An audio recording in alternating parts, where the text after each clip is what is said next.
ஏன்னா இந்த ஸ்தம்பனம்ன்றது என்னன்னா இவங்களோட கவனத்துக்காகவே இந்த ஸ்தம்பனம் இருக்கு.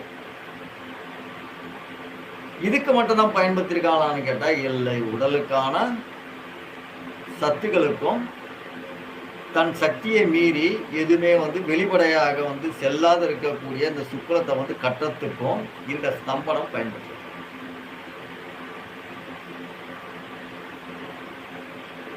சரிங்களா? இந்த ஸ்தம்பனம்ன்றது கட்டுறதுக்கு பயன்படுது, நிறுத்தத்துக்கு பயன்படுது. அப்போ இந்த மணி பெரும்பாலும் இந்த மணியை பயன்படுத்தும் போது சில மிருகங்களோட அச்சுறுத்தலை பயனாகிருக்கு. சரிங்களா? இந்த ஸ்தம்பன மணிக்கு அவ்வளோ சக்திகள் உண்டு.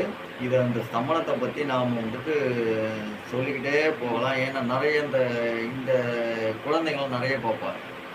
ஏன்னா இந்த ஸ்தம்பனம்ன்றது எதுக்கெல்லாம் பயனாகுது. ஏன்னா நிறைய பேர் பார்த்தீங்கன்னா இந்த ஸ்தம்பன மணி நிறைய கல்யாணம் ஆனவங்க, இல்லை வேற மாதிரியான சிந்தனைகள் உள்ளவங்க, அவங்களெல்லாம் இந்த மணி ரொம்ப ஏன்னா அந்த ஸ்தம்பன மணின்றது என்னன்னு கேட்டீங்கன்னா நம்ம உடலில் இருக்கும் பொழுது இந்த சுக்லத்தை கட்டி நிறுத்திடும். சரிங்களா? அப்போ இது கட்டி நிறுத்துதுன்னா அப்போ என்னத்துக்கு அதை பயன்படுத்துவாங்க? அவங்க பல பேர் பயன்படுத்த முடியும்.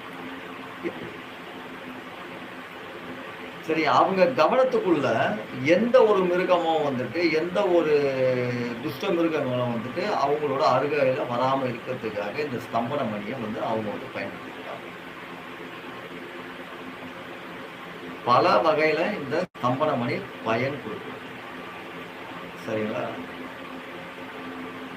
நிறைய சொல்லிட்டு போகலாம் ஸ்தம்பன மணியை பத்தி. இக்காலத்துல எதுக்கெல்லாம் பயன்படும், இக்காலத்துல நிறைய அநேக விஷயத்துக்கு இந்த மணி பயன் கொடுக்குது.